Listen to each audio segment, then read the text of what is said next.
Hey guys, Nick Espinoza, your chief security fanatic here, and today we're talking about social credit scores because they are coming to the United States and Europe, and you may not necessarily know that you are being put into social credit score systems, and that is something that we need to talk about because I think it's only going to grow and it's only going to get worse.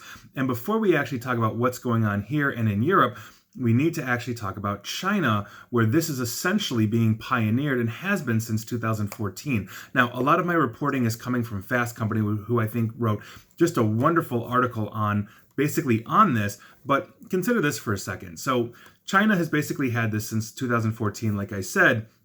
And I quote Fast Company here. It aims to punish for transgressions that can include membership in or support for Falun Gong, Tibetan Buddhism, failure to pay debts, excessive video gaming, criticizing the government, late payments, failing to sweep the sidewalk in front of your store or house, smoking or playing loud music on trains, jaywalking, and other actions deemed illegal or unacceptable by the Chinese government.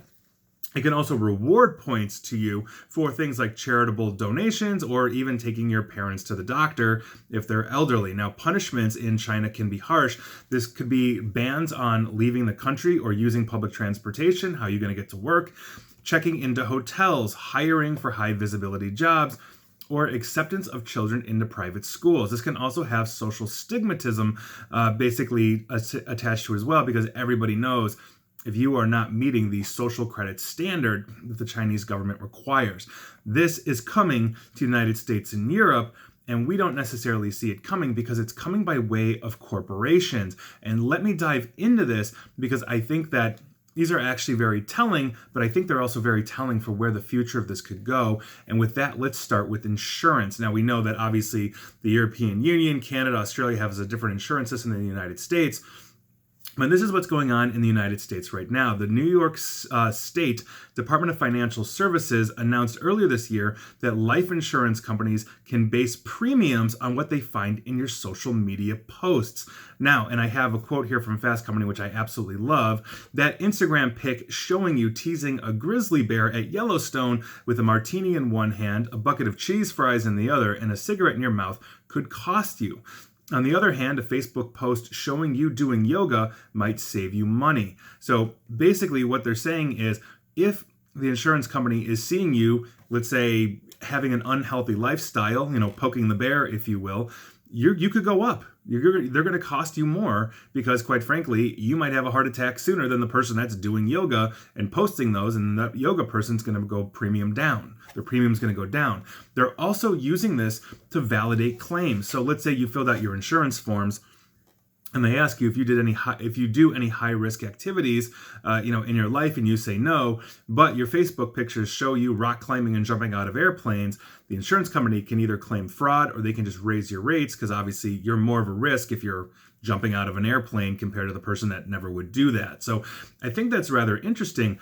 But it doesn't stop there because we're talking about many different verticals, including bars and restaurants. Now, this is affecting both not just the United States, but Europe as well as Australia. There's a product called Patron Scan that is basically software that bars and restaurants can use to validate your identification. So if you have to walk in and you have to be over a certain age, Patron Scan will scan your ID and basically validate that it is a legitimate government ID and that you are of age.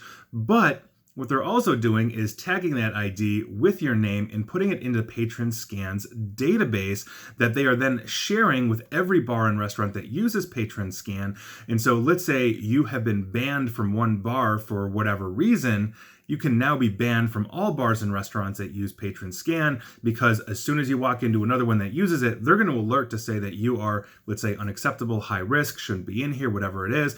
Now, they say that you can be removed, and people have been previously removed for, and I quote, fighting sexual assault, drugs, theft, and other bad behavior. So obviously nobody wants somebody that's going to start fights or assault people, in their restaurant, but I don't know necessarily what bad behavior is. Is that complaining to the manager, that the food was unsatisfactory? Is that getting you flagged in some way, shape, or form?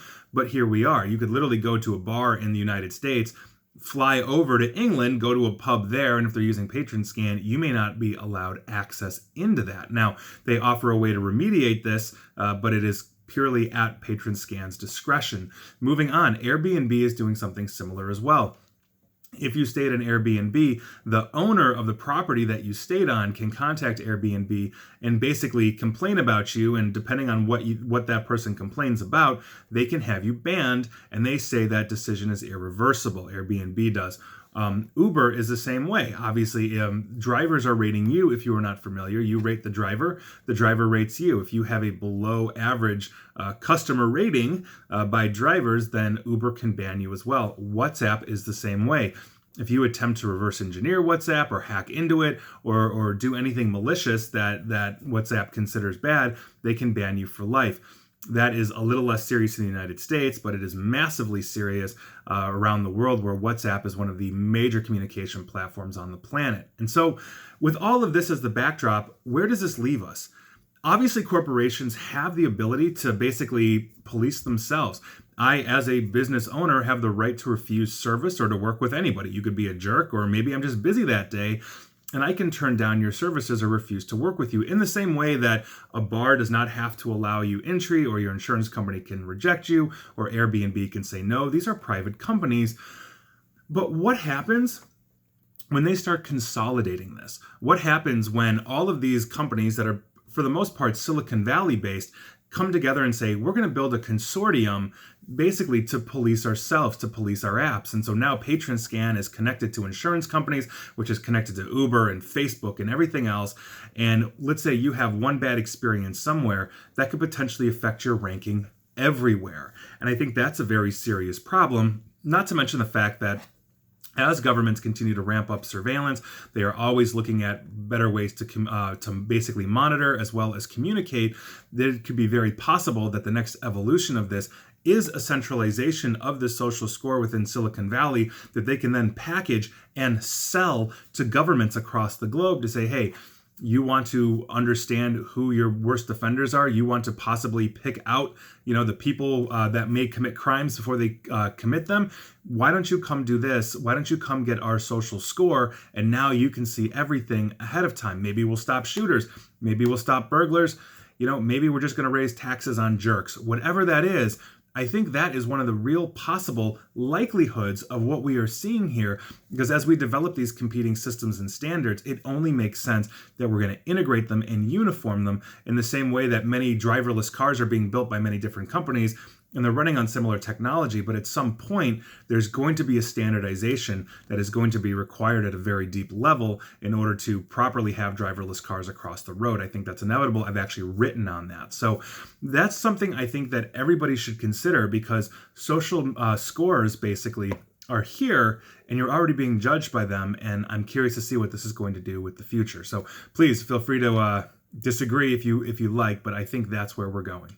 And please like, share, follow me here on Facebook and Twitter at NickAESP. And please feel free to subscribe to YouTube whenever you want. I can always use the followers there.